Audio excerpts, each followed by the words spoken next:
Good morning, this is Heather Hoffman, and I'm here today with my first card using the August 2020 Kit of the Month from Unity Stamp Company.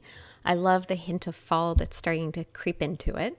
I've already pre-stamped an image and sentiment on a panel of white cardstock, and I'm going to just color it really simple, only with two Copic colors. I'm starting off with kind of a lighter yellow, Y35 is this, and I'm doing just a very, very rough, quick coloring, purposely leaving a little bit of white space still and just kind of adding a base of color to start with.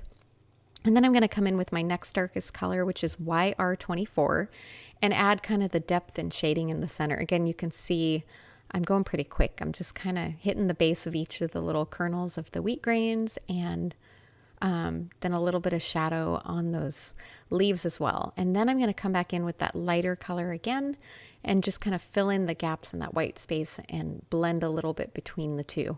Leaving that white space left a little bit lighter because I've layered up that lighter color 2 times. So in a way, it almost fakes 3 layers of shading in there, which is kind of fun and just a quick, simple, easy coloring technique. All right, now I'm gonna just use some basic rectangle frames or rectangle dies to create a frame for my card. And you kind of see I placed them on to decide the size of the frame.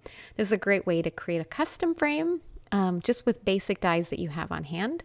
You can do this with any basic shape, circles, rectangles, squares, anything. And just by pairing 2 together, you can see I'm kind of evenly spacing them, taping them in place. I could do one at a time, just start with the larger one and then cut the window out, but it worked quite well just to do them both all at the same time, as long as I taped them in place, because you don't want these to move or you're going to have a wonky frame. But as soon as I peel that off, you'll be able to see it's just a perfect, simple little frame to put around that image. And I did it black just so it would be really crisp and just stand out really well from that background. All right, before I adhere that down, I decided it needed a little something to kind of pull that black in. So I decided to add some black splatters. I really like using my black liquid watercolors. These are from Pink Fresh Studio. It's kind of the favorite way I've found to add good, crisp black splatters. A lot of the other ones always seem to dry to more of a gray color, and I liked how these stay dark. They do take a little while to dry, so do be careful not to smudge them if you decide to try that. I usually give a good long while before I touch them too much.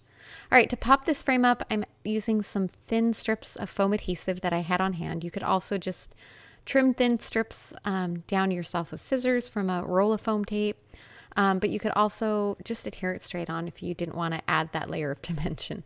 That bottom piece really wants to stick on before I had it in place where I wanted it. So I had to try a couple times there, but super simple, but it really just kind of highlights that center image and makes it pop a little. And I love how part of the image is kind of sneaking out of the frame on the right side. It just kind of adds a little bit of a whimsical feel to it. And it's so crisp and classic and modern, but it just feels like that little leaf is just being rebellious and sneaking out of the side.